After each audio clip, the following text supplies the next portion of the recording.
आप में से कितने लोग हैं जो बहुत एक्साइटेड हैं आज के सेशन को लेकर के? तो अब मैं जैसे ही आपको नाम बताऊंगा उनका, जो हमारे आज के गेस्ट हैं, तो आपका जो एक्साइटमेंट लेवल है वो और बढ़ जाएगा। ये बताने से पहले कि गेस्ट कौन है, मैं आपको थोड़ा सा बताता हूं YouTube के बारे में। YouTube में क्या है कि पूरे वर्ल्ड की अगर बात करी जाए तो करोड़ों चैनल्स हैं जो अलग अलग जॉनर्स में हैं, अलग अलग कैटेगरीज में हैं। उसमें से दो बड़ी कैटेगरीज हैं, मोटिवेशन और एजुकेशन। पूरे वर्ल्ड में जो वर्ल्ड का नंबर 1 मोटिवेशन चैनल है वो मेरा है, और जो वर्ल्ड का नंबर 1 एजुकेशन चैनल है किसी इंडिपेंडेंट क्रिएटर का, वो उनका है, जो कि हमारे गेस्ट हैं। उनके 17 मिलियन से ज्यादा सब्सक्राइबर्स हैं। Please give an energetic and warm welcome to the one and only Khan sir.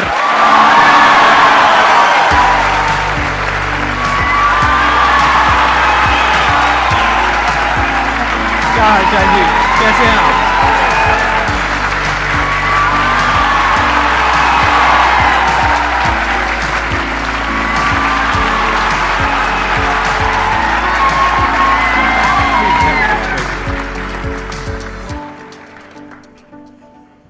इससे पहले कि ऑडियंस आपसे कुछ पूछे या इंटरेक्ट करे, मेरे माइंड में एक क्वेश्चन है आपके लिए जी। जो बच्चे हैं वो आपके इतने दीवाने क्यों हैं, इतने पागल क्यों हैं आपके पीछे? मतलब मेरे कमेंट सेक्शन में भरा पड़ा था, खान सर कब आएंगे, खान सर कब आएंगे। मतलब ऐसा क्या जादू कर दिया आपने बच्चों के ऊपर? ये सवाल हम आपसे भी पूछते हैं, हमारे पे भी इतना कमेंट आया, इतना मेरे तो ऑफिस में लोग चले आए कि सर कब जा रहे हैं। अच्छा। क्योंकि हम लोग का तो एग्जैक्ट है, वही पढ़ाना है। हाँ। तो देखिए, हम लोग का मेन है कि बच्चों को जो जरूरत रहती है कि अगर लड़का पढ़ने आया है ना, उसके मन में कोई डाउट ना रह जाए। हम उसको कहते हैं कि हम तुम्हें पढ़ा रहे हैं, दम है तो भूल के दिखाओ, याद करके नहीं।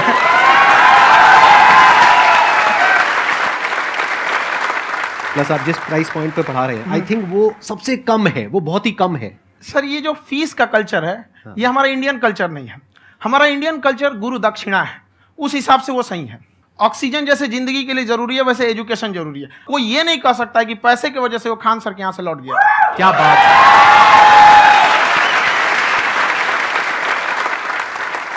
मैंने देखा कि आपका ये जो चैनल है कि ये पिछले 3 साल के अंदर अंदर ही ग्रो किया है। हमको जब चैनल शुरू हुआ तो एक दिन में हम 4-5 वीडियो बनाए।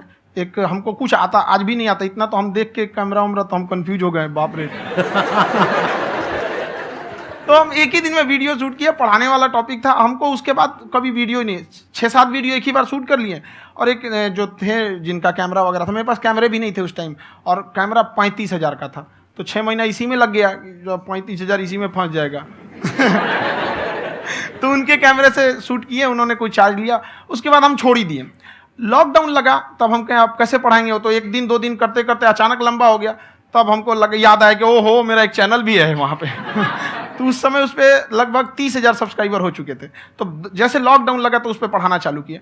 और पता नहीं क्या लोगों को पढ़ाई में इतना इंटरेस्ट आ गया कि आपका स्टाइल ऐसा है थोड़ा सा। आप आई थिंक पढ़ाई के साथ साथ में जो बीच बीच में आप थोड़ा बहुत छोड़ते रहते हैं ना, मतलब जो एंटरटेनमेंट चलता रहता है। ये बात हम देखिए, जब हम गुलाम थे ना, तो अंग्रेजों ने एक चाल चला था कि भारत को हम फिजिकली गुलाम रखेंगे 100-200 साल, मेंटली 1000 साल कर देंगे। उन्होंने पढ़ाई का मॉडल चेंज कर दिया। उन्होंने ऐसा डिजाइन किया कि टीचर की रिस्पॉन्सिबिलिटी है वो पढ़ा के चला जाए। टीचर की रिस्पॉन्सिबिलिटी यहाँ खत्म नहीं हो जाती है। पढ़ाना तो कोई भी पढ़ा सकता है, टीचर की इससे बड़ी रिस्पॉन्सिबिलिटी होती है उसे समझाना। वो समझा कि नहीं समझा। अगर लड़का आपके समझाने के बाद डाउट रह गया तो ये आपकी गलती है। लड़का हमसे पूछता है, सर इतनी भीड़ है आपके पास, तो कहते सर डाउट कैसे पूछेंगे? हम कह रहे यार तुम्हारा डाउट बचेगा तब ना पूछेगा तुम डाउट यहाँ पे।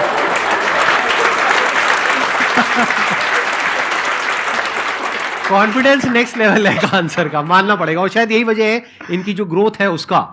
किसी ने शायद सपने में भी नहीं सोचा होगा कि पिछले 2 साल के अंदर अंदर जो आपके चैनल की ग्रोथ हुई है, जैसे आप खुद ही बता रहे हैं कि लॉकडाउन के टाइम पे आपके 30,000 के करीब सब्सक्राइबर्स थे, आज की डेट में 17 मिलियन है। और मेरा एक क्वेश्चन और है, इससे पहले कि ऑडियंस में से आपसे कोई क्वेश्चन पूछे, कि कई बार आप ऐसे भी टॉपिक्स टच करते हैं जो थोड़े से कंट्रोवर्शियल हैं या थोड़े से सेंसिटिव हैं, जिसके ऊपर बात करने की हिम्मत आई थिंक बहुत ही कम लोगों में है। तो आपको कभी ये नहीं लगता है कि कहीं ज्यादा तो नहीं हो रहा है, इसको थोड़ा रोक देते हैं, थोड़ा कम कर देते हैं? क्योंकि कोई लाइन ही नहीं है वैसे तो बोलने को, तो आप कुछ भी बोल दो, कितना भी बोल दो। हुई है कंट्रोवर्सी बहुत बार। एक्चुअली बचपन से हमको फौज में जाना था, और फौज वालों के लिए ये सब मायने नहीं रखता। उसको करना है मतलब करना है, तुम सामने कुछ भी रहो, डजंट मैटर।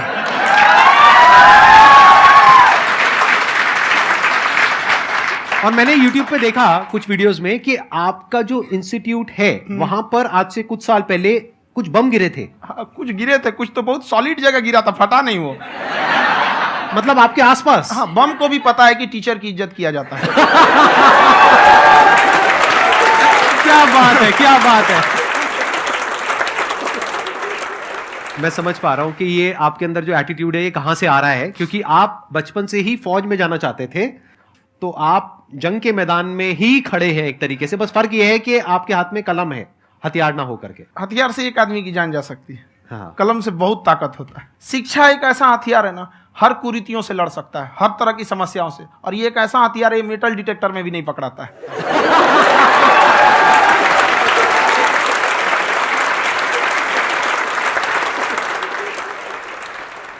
मेरा क्वेश्चन ये है कि अभी प्राइवेट ऑर्गेनाइजेशंस में पीटने का, पनिशमेंट का ये सिस्टम जो है खत्म हो गया है। हम आपके वीडियो में देखे हैं सर कि आप एक बड़ा सा रोल रखे रहते हैं, पुलिस वाला लाठी है वो, पुलिस वाला लाठी है, और स्टेज पे बुला के बच्चों को उसी से धुनाई शुरू कर देते हैं मस्त एकदम से, है ना। तो सर मतलब कि बच्चे मतलब कि डरते नहीं हैं आपसे, और इस तरीके से कैसे कनेक्टेड हैं आपसे, है ना। और एक और क्वेश्चन सर, यूपीएससी का जो आप अपना बैच स्टार्ट करने वाले हैं, ठीक है, उसके बारे में बताइए सर, क्योंकि मुझे मतलब उस इशू करना है सर, ठीक है। और संदीप सर को देख लिए, मेरा तो वैसे ही हो जाना है।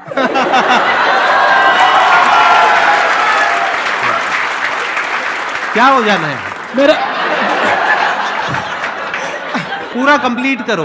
I'll be an IAS officer next year because I have seen you, sir. My day is like complete, sir. All the best. Thank you so much, sir. Thank you. पूरा बोला करो। Thank you. देखिए, लड़कों को जहां तक पीटने की बात है, जब पढ़ाने की बात आएगी तो उसको हम पूरे बेहतरीन ढंग से पढ़ाएंगे। लेकिन जब सजा देने की बात आएगी ना, तो वो भी बेहतरीन ढंग से होगा। ऐसा थोड़ी होगा कि बस एक ही चीज बेहतरीन ढंग से होगा। और डर का होना बहुत जरूरी है। ये डर भी अपने आप में एक मोटिवेशन है, क्योंकि जब आपके अंदर एक थोड़ा सा डर रहे ना, तो डर के भागिए मत। एक ऐसा डर जिसको आप लगे कि नहीं नहीं थोड़ा सा और करने की जरूरत है, फिर तो ये हम इसको क्रॉस कर जाएंगे आप। तो लड़कों के अंदर ये डर बनाना भी जरूरी रहता है। और रही बात यूपीएससी वाले की, जो आपने बोला, बहुत सारे लड़के वेट कर रहे हैं यूपीएससी की, क्योंकि 2-2.5 लाख फीस सारे लोग एफोर्ड नहीं कर सकते। और हमारा वही रहता है, हम तो ज्यादातर हमारे स्टूडेंट देखेंगे तो किसी के रिक्शा वाला, सब्जी वाला, यही लोग, इनको तो 2.5 लाख रुपया, इनके पास पूरी संपत्ति नहीं होती है, फीस कहाँ से भरेंगे वहां पे, उसके बाद रहेंगे कहाँ से। तो ऑल ओवर इंडिया से, कश्मीर से कन्याकुमारी तक, गरीब से गरीब भी लड़का उसको पढ़ सकता है। यही कुछ 1000 रुपये मंथली, 12-14 हजार साल का पड़ेगा, खत्म हो जाएगा इतना में।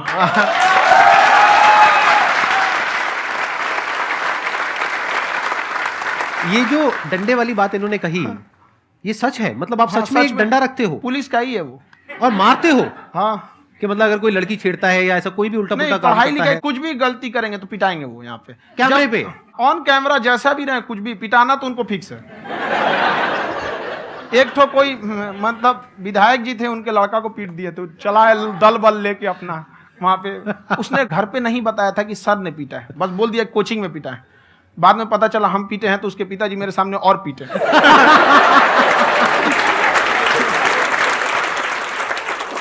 सर आपका सबसे बड़ा डर क्या है, आप दोनों का? फौजी को डरे नहीं लगता है,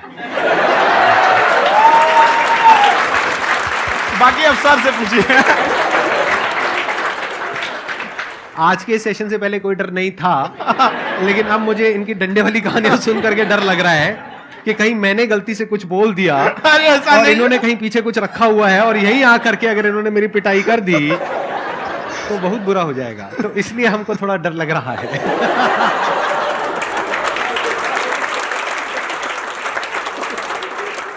आपकी डेली कितने घंटे क्लासेस होती हैं?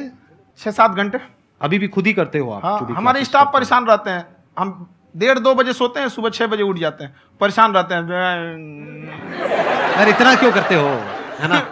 कभी तो उनको भी साथ साथ लगना पड़ता है ना? उनको साथ साथ लगना पड़ता है। हम जग गए तो कोई सोया थोड़ी रहेगा, परेशान रह, दिन में सोते ही नहीं है बेचारा, कहीं कहीं जाके सोते रहता है। तो हम सीट बांध दिए कि भाई तुम इस समय सो जाना, तुम इधर सो जाना। आपकी शादी हो गई या नहीं हुई अभी? मेरी खुशहाली देख के आप आइडिया लगा सकते हैं।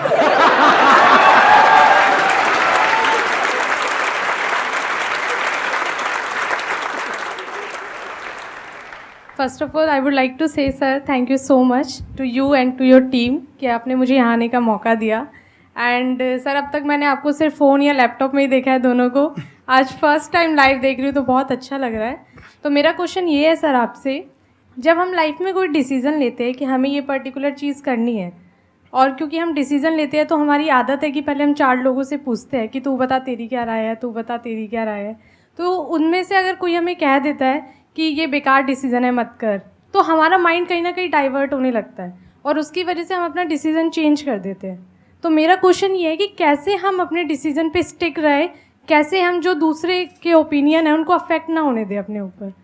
दूसरे से सलाह लेने से पहले एक बार खुद उस पर रिसर्च कर लेना चाहिए, ताकि आप सामने वाला क्या सलाह दे रहा है आपको समझ में आना चाहिए। यहाँ पर ऐसा नहीं है कि कई बार ऐसे होते हैं कि दूसरे वाले को एक्सपीरियंस होता है, तो अगर आपको पहले से आइडिया है, उसके बारे में आप बेहतरीन ढंग से रिसर्च किए हैं कि क्या इसमें प्लस पॉइंट है क्या निगेटिव है, उसके बाद आप किसी से सलाह लेने जाइए। ये नहीं कि मन में आया सीधा बताओ गड़बड़ा जाएगा। तो वहाँ पे पहले आपको R&D करना पड़ता है, समझ में आया कि नहीं। और जिंदगी हो या गाड़ी, जीतेगा वही जो टाइम पे गियर चेंज कर रहा है। तो डिसीजन चेंज करना बहुत ज़्यादा गलत नहीं है। इन्होंने बहुत अच्छी बात कही है और मैं इसी बात में थोड़ा सा और ऐड ऑन करूंगा कि ये जो आपने कहा ना कि अपने डिसीजन पे स्टिक कैसे रहें, ये कोई अच्छी क्वालिटी नहीं है, क्योंकि टाइम टू टाइम आपको अपने डिसीजंस को चेंज करना होता है। जैसे आपने 4 लोगों से डिस्कस किया, कोई इंसान कुछ पॉजिटिव बोल रहा है, कोई नेगेटिव बोल रहा है, उससे फर्क नहीं पड़ना चाहिए। डिपेंड ये करता है कि वो जो बोल रहा है उसका बेसिस क्या है। क्या वो किसी नॉलेज या एक्सपीरियंस के बेस पे बोल रहा है या ऐसे ही कुछ भी बोल रहा है? ऐसे ही बोल रहा है तो फिर उसकी बात पे ध्यान क्यों दे रहे हो? अगर किसी नॉलेज या एक्सपीरियंस के बेस पे बोल रहा है, फिर चाहे वो पॉजिटिव बोल रहा है चाहे नेगेटिव बोल रहा है, दोनों ही मायने रखता है। उसके बाद में रिसर्च करनी है और फिर रिसर्च करने के बाद में फाइनल डिसीजन अपना खुद का होना चाहिए। अब वो डिसीजन उससे अलग भी हो सकता है जो आपने पहले लिया था, और वो सेम भी हो सकता है। सर मेरा क्वेश्चन दोनों से है आपसे, how to deal procrastination and laziness. हमारा ब्रेन है ना, ये बहुत आलसी टाइप का, इसको आराम खोजना पसंद है। अब थोड़ा सा भी अब इसको आराम की ओर लेके चलेगा ना तो फिर उधर ही रहेगा। आप सोचेंगे 10 मिनट आराम कर लेते हैं ना, तो 10 मिनट 2 घंटा बना देगा। उसको टॉर्चर कीजिए, चल 10 मिनट बाद में। उसको आप उस पर हावी मत, वो कह रहा है कि हमको आराम चाहिए, आपको यहाँ आराम मिलेगा, पहले काम फिर मिलेगा आराम। तो आप उसके हिसाब से मत चल। आपका मन कर रहा है थोड़ा सा देख लेते हैं, कोई नोटिफिकेशन आया, आप कोई काम कर रहे हैं, क्यों पहले काम कर लीजिए, बाद में देखिएगा ना नोटिफिकेशन। आप हावी मत होने दीजिए यहाँ पे। अगर आप 5 मिनट भी थोड़ा सा लूज पड़े ना, थोड़ा सा कमर सीधा कर लेते हैं, 2 घंटा बर्बाद कर दिया आपको। हावी मत होने दीजिएगा उसको अपने ऊपर। प्रोक्रेस्टिनेशन को तोड़ने का एक ही तरीका है, सबसे छोटे लेवल पे ले जा करके उस गोल को तोड़ दो। यानी वो गोल बहुत बड़ा है, उसको ब्रेक डाउन करो, उसके सबसे पहले स्टेप पे आ जाओ कि उसको अचीव करने का सबसे पहला स्टेप क्या है। जैसे गाड़ी चलाना सीखना है, उसको सबसे पहला स्टेप क्या है। अगर घर में कोई नहीं है सिखाने वाला या सिखाने वाली, तो बाहर जा करके जो गाड़ी का ड्राइविंग स्कूल है उधर जा करके पैसे दे दो। अब फंस गए ना तो फंसा दो अपने आप को। दिमाग ये लगाओ कि अपने आप को कैसे फंसाया जाए। जब हम फंस जाते हैं ना तो फिर हमको वो काम करना ही पड़ता है। Then there is no looking back. जब तक आप सोच रहे हो तब तक सोच रहे हो, उसको बोलते हैं पैरालिसिस ऑफ एनालिसिस, कि आप सोचते चले जा रहे हो अपने माइंड में, मैं ये करूंगा वो करूंगा वो करूंगा वो करूंगा, और प्रोक्रेस्टिनेट हो रहा है, वो चीज टलती चली जा रही है।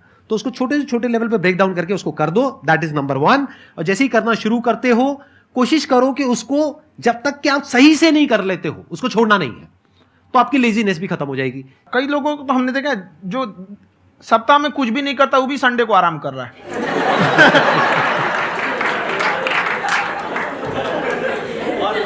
वैसे कहा भी जाता है कि अगर कोई काम आपको करवाना है ना, तो ऐसे किसी इंसान को दो जो बिजी है। हाँ। ऐसे आदमी को मत दो जो खाली है। ये परफेक्ट एग्जाम।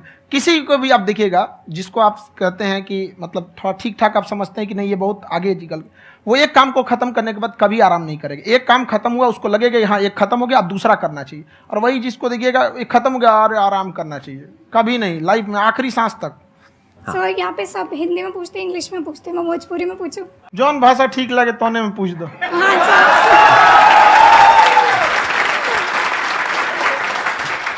सर ये पूछे के चाहते नहीं कि जैसे हमने के पढ़ाई करी नहीं सर, तो कभी कभी डेली टारगेट्स जो होला वो कंप्लीट ना होला। अगर टारगेट्स कंप्लीट भी होला तो फिर ऐसा इरिटेशन या फिर वो एंजाइटी या फिर कि और करना है या फिर अभी नहीं हुआ, वो चीज़ हमेशा रहेला। तो वो कम कैसे करल जाए? देखिए टारगेट्स को ना हम लोग को एक अपने हिसाब से पहले फिट करना चाहिए। ऐसा नहीं कि दूसरे किसी इंसान को देख के हम टारगेट फिट कर ले। कोई लड़का 8 घंटा पढ़ रहा है, कोई पहली बार अभी पढ़ना ही चालू किया, उसको देख के 8 घंटा पढ़ेगा तो पढ़ाई छोड़ देगा। तो आप अपनी क्षमता के हिसाब से देखिए कि आप कितना पढ़ सकते हैं। अगर आपने एक घंटे को बना लिए कि हम 1 घंटा पढ़ सकते हैं, अगले 1 हफ्ते तक उसको सस्टेन रखिए। जिम में कैसे करते हैं लोग, पहले दिन उठा लीजिएगा 1 क्विंटल तो हार्ट अटैक हो जाएगा। तो वो धीरे धीरे टारगेट सेट कीजिए और अपनी क्षमता को भी देखिए। हर इंसान की क्षमता अलग है। कंगारू को देख के हाथी छलांग मारेगा, पैर तोड़ के बैठ जाएगा।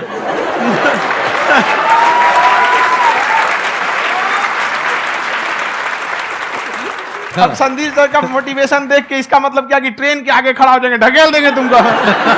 हालांकि ऐसा कर देते हैं, लेकिन ऐसा करिएगा लोग नहीं, क्षमता पता होना चाहिए। आपके अंदर एंजाइटी हो रही है कि मैंने कर तो लिया है, आप ये नहीं कह रहे कि मैंने कुछ भी नहीं किया है फिर मेरे को एंजाइटी हो रही है, आप ये कह रहे हो मैंने काफी कुछ कर लिया है फिर भी एंजाइटी हो रही है कि कहीं कुछ छूट तो नहीं गया है। तो बेसिकली आपको ये देखना है कि अगर आपके अंदर ये एंजाइटी हो रही है, that means you are a very good student, आप एक अच्छे स्टूडेंट हो। क्यों? क्योंकि बहुत सारे स्टूडेंट्स तो ऐसे हैं उनको पढ़ने के नाम से एंजाइटी होती है। तो आपको एंजाइटी हो रही है कि मैंने पढ़ लिया, दिन में मानो 8 घंटे का आपने टारगेट सेट किया और 6 घंटे पढ़ लिया, या मान लो 8 घंटे भी पढ़ लिया, फिर भी एंजाइटी हो रही है कि मैंने 10 घंटे नहीं पढ़ा। तो ये तो अच्छी क्वालिटी है ना, ये तो एक ब्रिलियंट स्टूडेंट की क्वालिटी है, क्योंकि एंजाइटी उसी को होती है जो केयर करता है, जिसको परवाह है, उसी की तो एंजाइटी होती है। जैसे माँ को अपने बच्चे की, जैसे एक माँ को अपने बच्चे के, जैसे एक माँ को अपने बच्चे को लेकर के एंजाइटी होती है। हंस लो मजाक उड़ा लो मेरा। कोई बात नहीं, एडिट कर देंगे इसको हम। हाँ।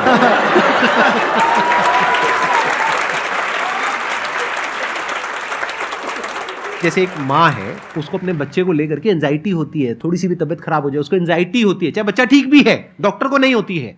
क्यों? क्योंकि माँ को उस बच्चे से प्यार है। तो दैट मीन्स कि आप अपनी पढ़ाई को लेकर के सीरियस हो, इस वजह से आपके अंदर एंजाइटी हो रही है, विच इज नॉर्मल। जहां पर प्यार मोहब्बत होती है वहां पर थोड़ी बहुत एंजाइटी तो होती ही है ना। समझ रहे हो ना मैं क्या कहना चाह रहा हूं? आप लोग समझ रहे हो ना मैं कहां जा रहा हूं? जब वो किसी और से बात करती है तो एंजाइटी होती है ना।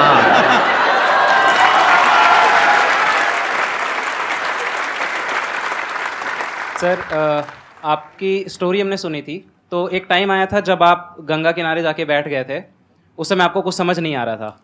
तो उस समय मतलब आपने ये डिसीजन कैसे लिया कि अब आगे नहीं, यहाँ से वापस जाना है? रास्ता ही नहीं था। घर जाने के लिए एटलीस्ट 90 रुपए चाहिए थे, जेब में 40 रुपए थे। कैसे घर जाते हैं? और हम गंगा के किनारे चुपचाप बैठे बैठे हम कहें कि अब बहुत टेंशन हो गया, अब घर जाना चाहिए। रूम पे, तो किराए के रूम पे ही आदमी सारे लोग रहते। गए वहाँ पे तो रूम लॉक हो गया था। तुम खटखटाए तो ऊपर से गुस्सा से बोले जो ऑनर थे, क्या टाइम हो गया है? तुम कहीं 9-10 बज रहा होगा। घड़ी देखिए तो 2 बज रहा था रात का, 2-2:30 बज गया था वहाँ। टेंशन में आप तो होता है, कई बार ऐसा समय आएगा कि लगेगा जैसे अब कुछ नहीं हो सकता है। तो इससे घबराना नहीं है। कभी कभी गुच्छे की आखिरी चाबी भी ताला खोल देती है। जो बातें आपने बताई कि घर में प्रॉब्लम्स ये तो बहुत लोगों ने फेस करी वहां पर, आप अकेले नहीं है, बहुत लोगों ने ये प्रॉब्लम्स फेस करी, बहुत तरह की प्रॉब्लम्स देखी, बहुत तरह की स्ट्रगल्स देखी, लेकिन वो सब इतने कामयाब नहीं हो पाए जितने कि आप हुए। तो आपके अंदर ऐसा कुछ ना कुछ है जो औरों के अंदर नहीं है। तो वो मैं जानना चाह रहा हूं कि वो ऐसा क्या था जहां से कि आपका दिमाग यहां तक सोच पा रहा है कि मैं पूरे इंडिया में इतने बड़े लेवल का चेंज लेकर के आ सकता हूं, एजुकेशन फील्ड में रेवोल्यूशन लेकर के आ सकता हूं। ये सोचना ही बहुत लोगों के बस का नहीं है। मेरी एक खुद की थिंकिंग, अगर हमको कोई 100 रुपए किसी काम के लिए दिया, हम सबसे यही कहते हैं, तो हम कोशिश करते हैं उसे 200 का रिटर्न दे। अगर कोई हमसे 200 रुपया फीस दे रहा है, 250 दे रहा है, तो हम उसको ये कोशिश करते हैं कि तुम्हें ऐसा लगे कि नहीं भैया हमने 10-20 हज़ार का पढ़ लिया यहाँ पर। वो ईमानदारी से कभी कमी नहीं। और हमेशा अगर हम प्रॉमिस एक्स का करते हैं तो डिलीवर 4x करना चाहते हैं। ध्यान से सुनना और ध्यान से समझना इस फर्क को। अगर आप समझ पाए तो बहुत आगे जाओगे लाइफ में। एक वो होते हैं जो ये सोचते हैं कि हमें सब कुछ मिल जाए, हमें कुछ भी करना ना पड़े। दूसरी कैटेगरी होती है लोगों की जिनको जितना मिलता है उसमें भी चोरी चकारी करते हैं या कोशिश करते हैं कि उससे कम दे सामने वाले को जितना कि हमें मिल रहा है। तीसरी कैटेगरी होती है लोगों की जो इनके जैसे लोग होते हैं। वो क्या करते हैं? वो ये सोचते हैं कि अगर मैंने किसी से 1 रुपए भी लिया, देखा जाए तो 200-250 रुपए कुछ भी नहीं होता है, 200-250 रुपए अगर मैंने लिया तो कैसे उसको 400 रुपए की वैल्यू दूं। ये जो थिंकिंग है ना, यही एक फर्क होता है एक ऐसे इंसान में जो बहुत आगे निकल जाता है और उस इंसान में जो मीडियोकर रह जाता है। आप अपने आप को अपने आप के ऊपर समय दीजिए, उसको डेवलप कीजिए। जब आप अपने आप के ऊपर खर्च करते हैं तो आने वाले समय में लोग गूगल पे आपको सर्च करते हैं। क्या बात है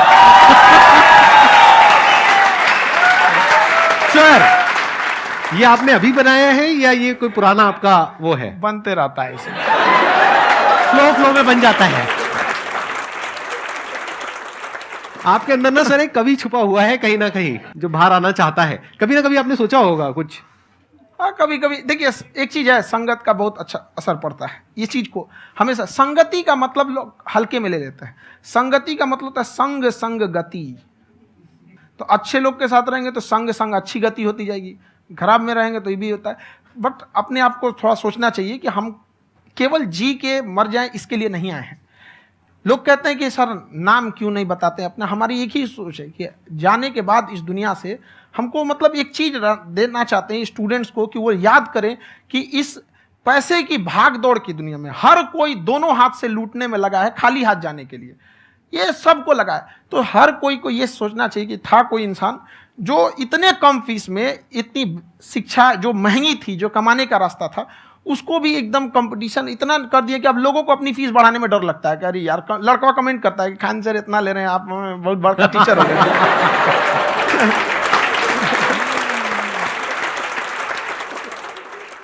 खान सर की एक क्लिप है, ये समय और समझदारी में बहुत फ़र्क होता है। अगर समय रहते समझदारी आ गई तो इंसान कामयाब हो गया, लेकिन अगर समय चला गया फिर समझदारी आई फिर तो बेकार है। तो सर मतलब कुछ आपको ऐसी चीज़ लाना चाहिए जो मतलब बच्चों जो तैयार हो रहे हैं उनको ये चीज़ें मतलब एंड टाइम पे दिखे। समझ रहे हैं आप मेरी बात? नहीं समझ?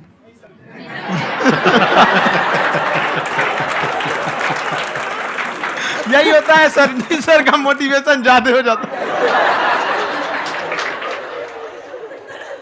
जब आप स्ट्रगलिंग फेज में हैं तो कम से कम चीजों को अपने ऊपर खर्च कीजिए, ज्यादा से ज्यादा सीखने में खर्च कीजिए। अगर आपको राजा बनने का शौक है तो गुलाम की तरह मेहनत करना सीखिए, तब राजा बनेंगे।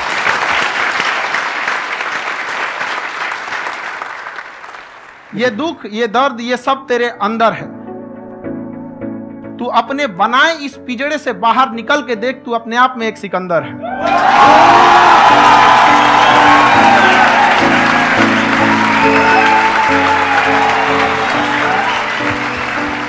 Thank you so much sir for coming.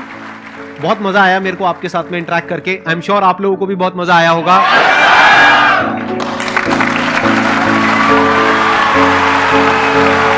Thank you so much.